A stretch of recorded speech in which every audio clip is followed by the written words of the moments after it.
శుక్లాంబరధరం విష్ణుం శశివర్ణం చతుర్భుజం ప్రసన్నవదనం ధ్యాయేత్ సర్వవిఘ్నోపశాంతయే. కార్తీక పురాణం 30వ అధ్యాయం. కార్తీక వ్రతఫలం. ఋషులంతా సూతమహాముని చెప్పిన పవిత్రమైన మాధవుని మహాత్మ్యం విని కార్తీక వ్రతమహిమను వినాలనే కుతూహలంతో, ఓ మహాత్మా, మేము కార్తీక వ్రతమహిమను వినగోరుతున్నాం. కలియుగంలో పాపపుటాలోచన కలిగిన వారికిని, రోగంతో నిండిన వారికి, సంసార సముద్రంలో మునిగిన వారికి ఆయాసం లేని ఉత్తమగతి ఏది? అన్ని ధర్మాలలోనూ మోక్ష సాధనమైన ముఖ్య ధర్మం ఏది? అధిక ఫలాన్ని ఎవరిస్తారు? ఏమి చేయటం వల్ల మోహం తొలగిపోతుంది? సులభంగా ఉత్తమగతి ఎట్లు లభిస్తుంది చెప్పమని కోరుతున్నామన్నారు.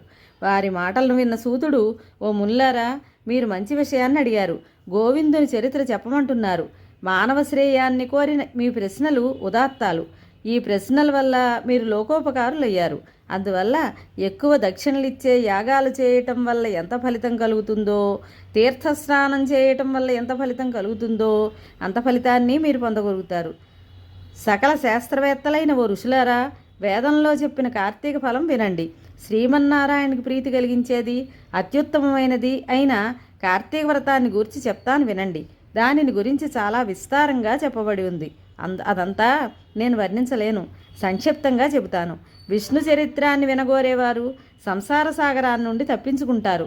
సూర్యభగవానుడు తులారాశిలో ఉండగా కార్తీక మాసంలో నారాయణుని భక్తితో పూజించుట, స్నాన దాన జప పూజలు, నేతి దీపాలు వెలిగించటం చేయటం వల్ల జన్మాంతరార్జితాలైన సకల పాపాలు హరిస్తాయి. సూర్యుడు తులారాశియందు ప్రవేశించింది మొదలు విష్ణుభక్తి పరాయణుడై ఎవడు నెలంతా కార్తీక వ్రతం చేస్తాడో వాడు జీవన్ముక్తుడు అనబడతాడు. ఈ వ్రతాన్ని చేయని వాళ్ళు నరాధములు అనబడతారు. కార్తీక మాసం రాగానే కావేరీ నది స్నానం చేసిన వాడు వేల్పుల చుట్టముట్టి కొనియాడబడుతూ ఉండగా వైకుంఠాన్ని పొందుతాడు. ఏ నదిలో స్నానం చేసినా ఈ ఫలితం వస్తుంది. నెలలన్నింటిలోనూ కార్తీక మాసం అత్యుత్తమం. వ్రతాలన్నింటిలోనూ కార్తీక వ్రతం గొప్పది. పాపాత్ములు వ్రతాలు చేయటమే అరుదు. వారికి వ్రతం చేయటం వల్ల ఫలమే అరుదు. ఈ నెలలో దీపదానం, కంచుపాత్రదానం, విష్ణువాలయాన్ని దీపమాలలు వెలిగించడం, ఫలాలు, ధనం, ధాన్యం, గృహం దానం చేయటం వలన విశేష ఫలితాలు కలుగుతాయి. ధనికుడైనా పేద ధనిక అనే భేదం లేకుండా ప్రతివారు విష్ణు ప్రీత్యర్థం శక్తి కొలది కార్తీక వ్రతం చేయాలి. ఈ కార్తీక మహాత్మ్యం వింటే ఎక్కువ పుణ్యం కలుగుతుంది. పాపాలన్నీ నశించి ఎక్కువ ఫలితం సమకూరుతుంది. ఈ అధ్యాయం విన్నవారు ఇహపర సౌఖ్యాలు రెండింటినీ పొందుతారు.